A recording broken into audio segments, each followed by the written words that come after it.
Hello friends, welcome back to our channel. कैसे हो आप सब? आई होप आप सब अच्छे होंगे और आप सबकी कक्षा 6 की जो परीक्षा है वो भी बहुत अच्छे से पूरी हुई होगी। और अब से हम कक्षा 7 हिंदी विषय की नई क्लासेस आपके नई बुक 2026-27 के अनुसार शुरू कर रहे हैं। जैसा कि आप सब जानते हैं, पिछले सत्र में छठी क्लास की बुक बदली थी और इस सत्र से आपकी 7वीं क्लास की जो बुक है वो सारी की सारी बदल गई है। तो आज से हम आपकी नई बुक के अनुसार कक्षा 7 हिंदी विषय की पुस्तक मल्हार की क्लासेस शुरू कर रहे हैं, जिसमें आज हम आपके प्रथम अध्याय, जिसका नाम है मां कह एक कहानी, की संपूर्ण व्याख्या को बहुत अच्छे से समझेंगे।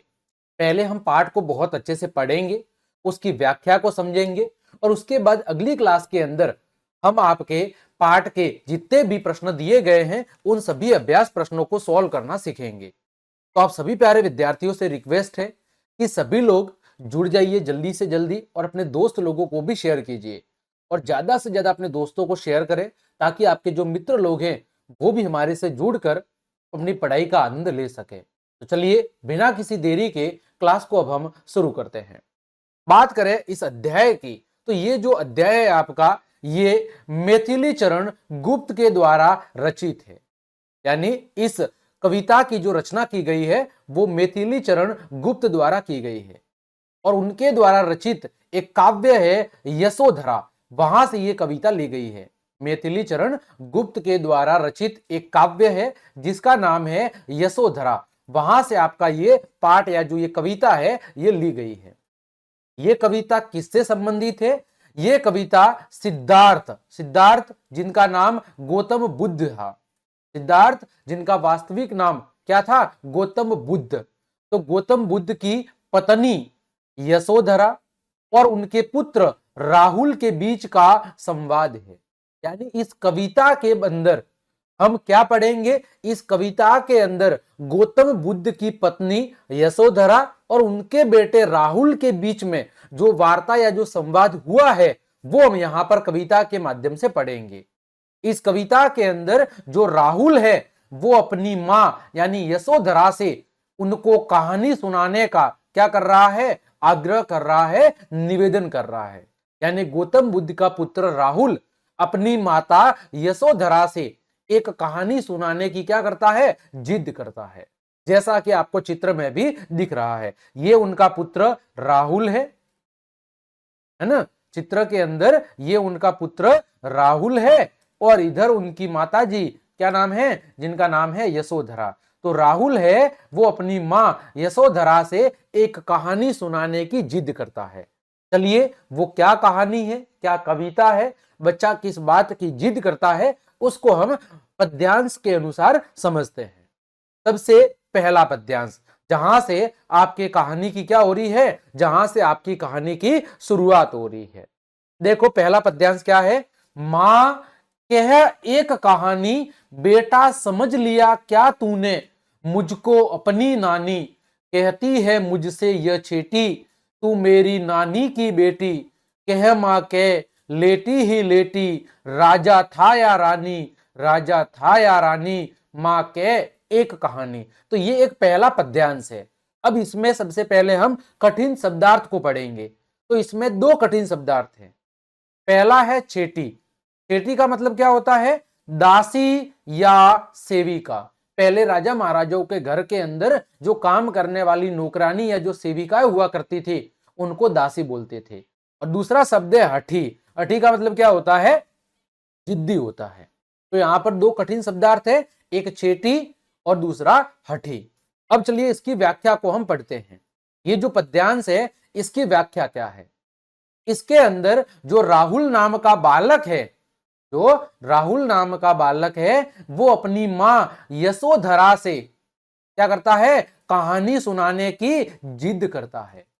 इस पहले पद्यांश के अंदर जो राहुल नाम का बेटा है, जो लड़का है, वो अपनी मां यशोधरा से कहानी सुनाने की क्या करता है? जिद करता है। तभी जो उनकी मां है यशोधरा, वो मजाक में कहती है कि क्या तुमने मुझे अपनी नानी समझ लिया है? मां क्या कह रही है अपने बच्चे से कि क्या तूने मुझे अपनी नानी समझ लिया है जो मैं तुम्हें कहानी सुनाऊं। मतलब पहले के समय में जो नाना नानी हुआ करते थे वो ही अपने बच्चों को कहानी सुनाते थे। तो माँ राहुल से कह रही है कि क्या मैं तुम्हारी नानी लगती हूं जो तुमको मैं कहानी सुनाऊं। इस पर राहुल क्या जवाब देता है कि उसकी दासी ने बताया है कि आप मेरी नानी की ही बेटी है, इसीलिए आप मुझे कहानी सुना सकते हैं। तभी जो राहुल है वो माँ को क्या कहता है, राहुल माँ को कहता है कि मेरी जो दासी है, मेरी जो सेविका है, उसने मुझसे कहा है कि आप मेरी नानी की क्या हो, बेटी हो, इस वजह से आप मुझे कहानी सुना सकती हो। वह कहता है आगे आगे राहुल कहता है माँ से कि आप लेटे लेटे ही मुझे किसी राजा या रानी की कहानी सुनाइए। आगे राहुल क्या कहता है अपनी माँ से कि आप भले लेटे लेटे ही मुझे किसी राजा या रानी की कहानी सुना दीजिए।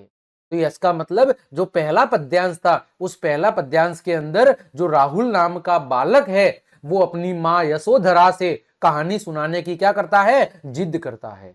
तभी माँ कहती है कि क्या मैं तुम्हारी नानी हूं जो मैं तुम्हें कहानी सुनाऊं। तभी राहुल क्या कहता है, राहुल कहता है कि माँ मुझे मेरी दासी ने, मुझे मेरी सेविका ने यह बताया है कि आप मेरी नानी की ही तो बेटी है, इस वजह से आप मुझे कहानी सुना सकती हो। आगे राहुल कहता है कि माँ भले आप लेटे लेटे ही मुझे किसी राजा या रानी की कहानी सुना दीजिए। ठीक, ये था आपका पहला पद्यांश। आगे बढ़ते हैं पद्यांश नंबर 2। आगे के पद्यांश के अंदर एक बगीचे का वर्णन किया गया है। किसका वर्णन किया गया है, एक बगीचे का वर्णन किया गया है। इस पद्यांश में कठिन शब्दार्थ कौन से हैं, देखो एक कठिन शब्दार्थ है यहाँ पर तात। कौन सा शब्द है यहाँ पर, जो कठिन शब्दार्थ है वो है तात। तात का मतलब क्या होता है, तात का मतलब होता है पिता। क्या होता है, तात का मतलब होता है पिता। दूसरा कठिन शब्द है भ्रमण। भ्रमण का मतलब क्या होता है, सुबह सुबह जैसे घूमना। और तीसरा शब्द है यहाँ पर सुरभि। सुरभि का मतलब होता है सुगंध। क्या होता है, सुगंध। तो दूसरे पद्यांश के अंदर तीन महत्वपूर्ण शब्दार्थ है। तात का मतलब पिता, भ्रमण का मतलब घूमना और सुरभि का मतलब सुगंध। चलिए इसकी व्याख्या को समझते हैं। देखो यहां पर, तू है हठी मानधन मेरे, सुन उपवन में बड़े सवेरे, तात भ्रमण करते थे तेरे, जहां सुरभि मनमानी, जहां सुरभि मनमानी, हा मां यही कहानी। देखो अब यहां पर मां क्या कह रही है, मां कह रही है पुत्र को, पुत्र की जिद देख के जो मां है वो पुत्र को कहानी सुनाना शुरू करती है। यानी जब राहुल अपनी मां यशोधरा से कहानी सुनाने की जिद करता है तो मां अब कहानी सुनाना शुरू करती है। मां कहती है कि एक बार सुबह सुबह तुम्हारे पिताजी, राहुल के पिताजी यानी सिद्धार्थ यानी गौतम बुद्ध, बगीचे में घूम रहे थे जहां चारों ओर बहुत सुंदर सुगंध फैली हुई थी।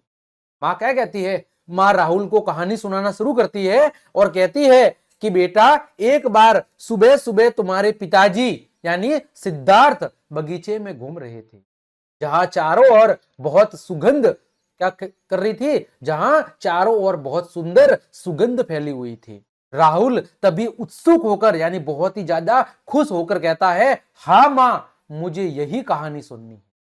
तब राहुल क्या कहता है अपनी मां से, हाँ मां मुझे यही कहानी सुननी है। तो यहां पर इस पद्यांश में क्या बात कही गई है कि अपने बेटे राहुल की जिद देखकर मां है वो अपने बेटे को कहानी सुनाना शुरू करती है और कहती है कि एक बार सुबह सुबह तुम्हारे जो पिताजी है वो बगीचे में घूम रहे थे जहां चारों ओर बहुत ही सुंदर सुगंध फैली हुई थी। तभी राहुल है वो उत्सुक होकर कहता है, हाँ मां मुझे यही कहानी सुननी है। ठीक, आगे बढ़ते हैं। तीसरा पद्यांश, तीसरे पद्यांश के अंदर जो मां है वो प्रकृति की सुंदरता का बखान करती है। अब इसमें महत्वपूर्ण शब्द कौन से हैं, देखो इसमें है वर्ण वर्ण यानी अलग अलग रंगों के, फिर हिम बिंदु यानी ओस की बूंदे, हिम बिंदु यानी ओस की बूंदे। ठीक है, तो आपको कठिन शब्द क्या है, वर्ण वर्ण। वर्ण वर्ण का मतलब है अलग अलग रंग के। और हिम बिंदु, हिम बिंदु का मतलब है सुबह सुबह जो बगीचे के अंदर सर्दियों के समय में ओस की बूंदे गिरती है उन्हें कहा गया है यहां पर हिम बिंदु, जैसा कि आपको चित्र भी दिख रहा है। चलिए इसकी व्याख्या को समझते हैं।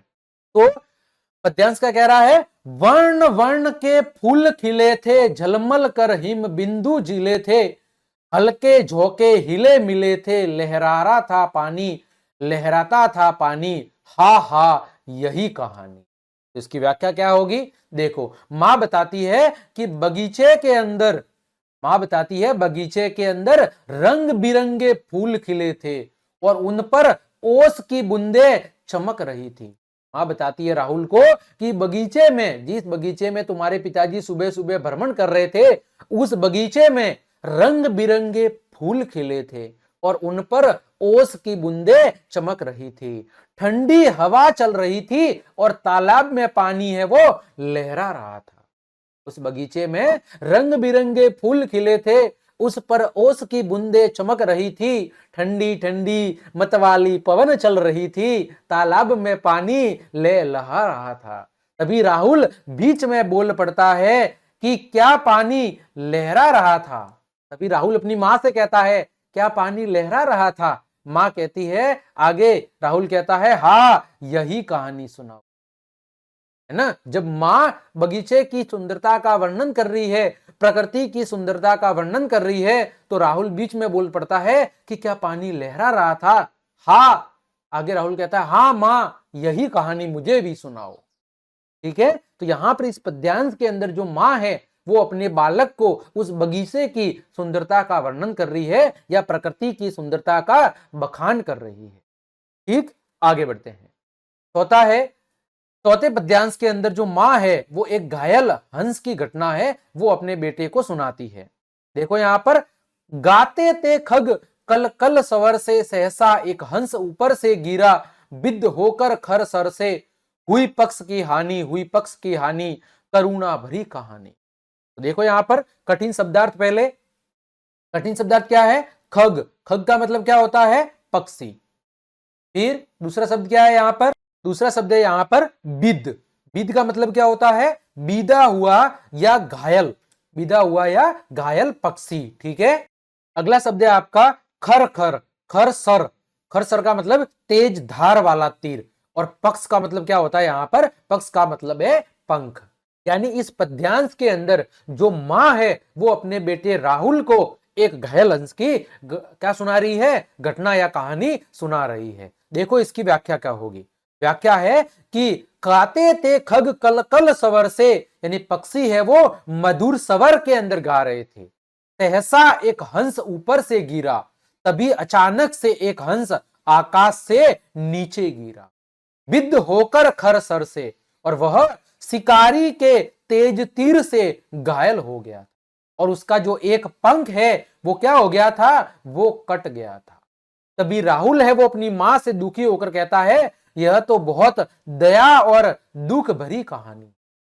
यानी इस पद्यांश के अंदर मां क्या कह रही है कि जब उस बगीचे के अंदर पक्षी मधुर स्वर में गा रहे थे, तभी अचानक से एक हंस आकाश से नीचे गिर गया, और वह शिकारी के तेज तीर से क्या हो गया था? बिल्कुल घायल हो गया, और उसका जो एक पंख है, उस पक्षी का जो एक पंख है वो क्या हो गया था? कट गया था।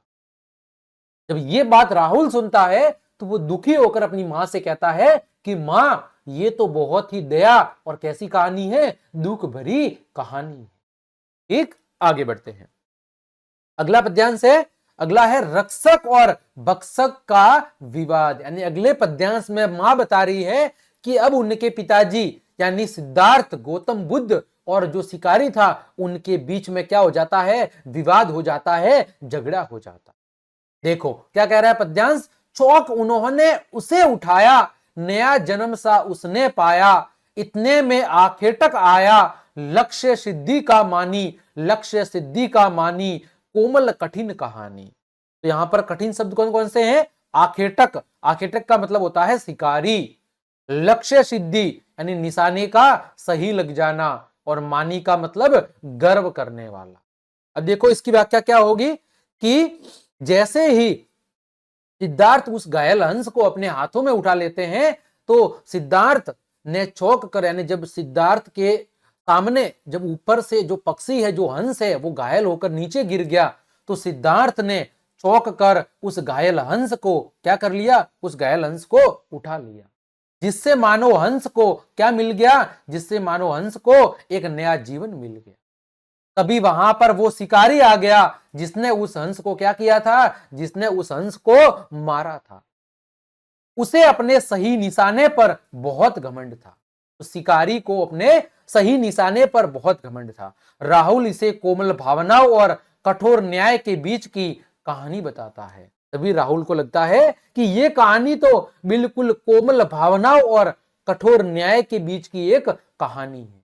यानी इस पद्यांश के अंदर मां राहुल को कहती है कि जब हंस घायल होकर ऊपर से नीचे गिरा तो सिद्धार्थ यानी उनके पिताजी ने चौंक कर यानी आश्चर्यचकित होकर उस घायल हंस को उठा लिया, जिससे हंस को मानो एक नया जीवन मिल गया।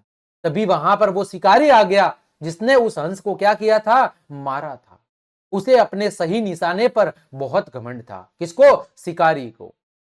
और जब इस बात को राहुल सुनता है तो राहुल कहता है कि यह कहानी तो कोमल भावनाओं और कठोर न्याय के बीच की एक कहानी है। आगे बढ़े, हम आगे बात करें।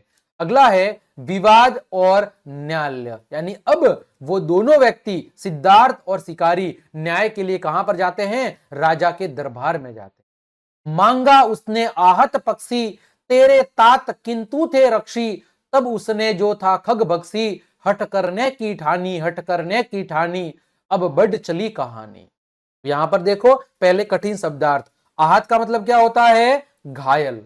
रक्षी का मतलब रक्षा करने वाला। खग बख्शी का मतलब पक्षियों का मांस खाने वाला। बात करें इसकी व्याख्या की, तो जब शिकारी ने, मां कह रही है राहुल से कि जब शिकारी ने तुम्हारे पिता से, शिकारी ने जब तुम्हारे पिता से अपना घायल यानी शिकार पक्षी मांगा, लेकिन तुम्हारे पिता उसकी रक्षा करने वाले थे। आगे जब शिकारी सिद्धार्थ के पास आया और उस शिकारी ने उस सिद्धार्थ से यानी गौतम बुद्ध से उस घायल पक्षी को मांगा, तो उसके जो पिताजी थे यानी सिद्धार्थ, वो तो पक्षी की रक्षा करने वाले थे। उन्होंने उस हंस को शिकारी को देने से मना कर दिया। तब शिकारी पक्षी को ले जाने की क्या करने लगा, जिद करने लगा। जब सिद्धार्थ ने उस घायल हंस को उठाया और फिर वहां पर शिकारी आया, तो शिकारी ने उस हंस को क्या किया, सिद्धार्थ से मांग की कि इस हंस का शिकार मैंने किया है, अतः ये पक्षी मुझे दे दो। लेकिन सिद्धार्थ यानी गौतम बुद्ध ने तो उस पक्षी को बचाया था, वो तो पक्षी की रक्षा करने वाले थे, अतः उन्होंने पक्षी को देने से मना कर दिया। तभी जो शिकारी है वो पक्षी को ले जाने की जिद करने लगा। राहुल कहता है जब दोनों अपनी बात पर अड़ गए तो अब कहानी आगे बढ़ गई। फिर राहुल अपनी मां से कहता है कि अब तो दोनों यानी पिताजी और वो शिकारी जिद पे अड़ गए, अब तो ये बात और ज्यादा आगे बढ़ गई है। तो इस पद्यांश के अंदर मां राहुल को क्या बताती है कि जब शिकारी अपने द्वारा किए गए उस शिकारी पक्षी को लेने आया तो उसके पिताजी ने उसे मना कर दिया, तब दोनों के बीच में कहासुनी बढ़ गई। जिद, जो शिकारी है वो जिद करने लगा, तब दोनों के बीच में जो बातें हैं वो अब आगे बढ़ गई। जब जो आपके सिद्धार्थ हैं वो पक्षी को देने के लिए राजी नहीं है, जबकि जो शिकारी है वो पक्षी को लेने की क्या कर रहा है, जिद कर रहा है। आगे बढ़े हम, अगला पद्यांश। अगला है हुआ विवाद सदैव निर्दय में, उभे आग्रही थे सब विषय में, गई बात तब न्यायालय में, सुनी सभी ने जानी, सुनी सभी ने जानी, व्यापक हुई कहानी। देखो यहां पर कठिन शब्दार्थ कौन से हैं, सदैव, सदैव का मतलब निर्दल, निर्दय, सदैव का मतलब निर्दय, ठीक है, दयालु और निर्दय। उभय का मतलब दोनों, आग्रही का मतलब अपनी बात पर अड़ने वाले। तो यहां पर देखो इस पद्यांश का अनुवाद क्या होगा कि हुआ विवाद सदैव निर्दय में, उभय आग्रही थे शव विषय में, गई बात जब न्यायालय में, तो सुनी सभी ने जानी, सुनी सभी ने जानी, व्यापक हुई कहानी। यानी दयालु सिद्धार्थ और निर्दयी शिकारी के बीच में जब बहस बढ़ गई तो दोनों ही अपनी अपनी बात पर अड़े थे, इसीलिए मामला कहां पहुंचा, राज दरबार यानी न्यायालय पहुंच गया। वहां सभी ने इस घटना के बारे में सुना और पहले जाना। जब दोनों के बीच में यानी सिद्धार्थ और उस शिकारी के बीच में पक्षी को लेकर बहस बढ़ गई तो दोनों ही अपनी अपनी बात पर अड़ गए। तो मामला कहां पहुंच गया? राज दरबार पहुंच गया। वहां पर बैठे हुए सभी लोगों ने दोनों की बातों को सुना और फिर जाना कि आगे निर्णय क्या दिया जा सकता है। अब वो आगे क्या निर्णय देते हैं, देखो। राहुल तू निर्णय कर इसका, न्याय पक्ष लेता है किसका, कह दे निर्भय जय हो जिसका, सुन लूं तेरी बानी, मां मेरी क्या बानी, मैं सुन रहा कहानी। कोई निरपराध को मारे तो क्यों न उसे न उबारे, रक्षक पर भक्षक को वारे, न्याय दया का दानी, न्याय दया का दानी, तूने गुनी कहानी। अब देखो यहां पर कठिन शब्दार्थ। निर्भय का मतलब बिना डरे हुए, निरपराध का मतलब जिसका कोई दोष न हो, उबारे का मतलब बचाए, और वारे का मतलब न्योचावर करना। अब इसकी व्याख्या क्या है, देखो। इसकी व्याख्या यह है कि अंत में जो मां है, अंत में जो मां है वो अब किससे पूछ रही है? अंत में मां अब राहुल से पूछती है कि तुम बताओ न्याय किसका साथ देगा। अब मां किसको पूछ रही है? राहुल को, कि राहुल अब तुम बताओ न्याय किसका साथ देगा। राहुल पहले तो क्या करता है? पहले तो हिचकिचाता है, फिर कहता है कि यदि कोई किसी निर्दोष को मारे तो दूसरे को उसे बचाने का पूरा पूरा हक है। मारने वाले से बड़ा हमेशा कौन होता है? बचाने वाला बड़ा होता है। इसीलिए न्याय किसके साथ होना चाहिए? दया के साथ होना चाहिए। तभी मां खुश होकर कहती है तूने कहानी का मर्म सही से क्या कर लिया है? तूने कहानी का मर्म सही से समझ लिया है। मतलब राहुल तुम्हें कहानी अच्छे से समझ में आ गई है। तो इस अंतिम पद्यांश का क्या व्याख्या है कि अंत में कहानी को पूरा सुनाने के बाद मां राहुल से पूछती है कि जब सिद्धार्थ और वो शिकारी न्याय के लिए दरबार में जाते हैं तो मां राहुल से कहती है कि राहुल बताओ न्याय किसके साथ देगा, हमें किसका पक्ष लेना चाहिए। तो पहले तो राहुल हिचकिचाता है, फिर कहता है कि मां यदि कोई निर्दोष को मारे तो दूसरे व्यक्ति को हमेशा उसे बचाने का पूरा पूरा अधिकार है। मारने वाले से बड़ा हमेशा बचाने वाला होता है। इसीलिए न्याय हमेशा दया के साथ होना चाहिए। तभी मां खुश होकर कहती है कि हाँ बेटा तूने कहानी के अर्थ को अच्छे से समझ लिया है, यानी कहानी का जो भाव था उसे तूने अच्छे से समझ लिया है। तो प्यारे विद्यार्थियों, ये थी आपका प्रथम अध्याय मां कह तू ये कहानी की संपूर्ण व्याख्या और कठिन शब्दार्थ। हमने पूरे अध्याय को बहुत अच्छे से समझा है। उम्मीद करता हूं ये पूरी कविता आपको बहुत अच्छे समझ में आ गई होगी। तो क्लास देखने के लिए आप सभी का धन्यवाद। यदि आपको मेरी क्लास और ये मेहनत पसंद आई है तो फिर लाइक, कमेंट, शेयर और सब्सक्राइब जरूर करें। मिलते हैं अगली क्लास में, तब तक के लिए आप सबको जय हिंद, जय भारत।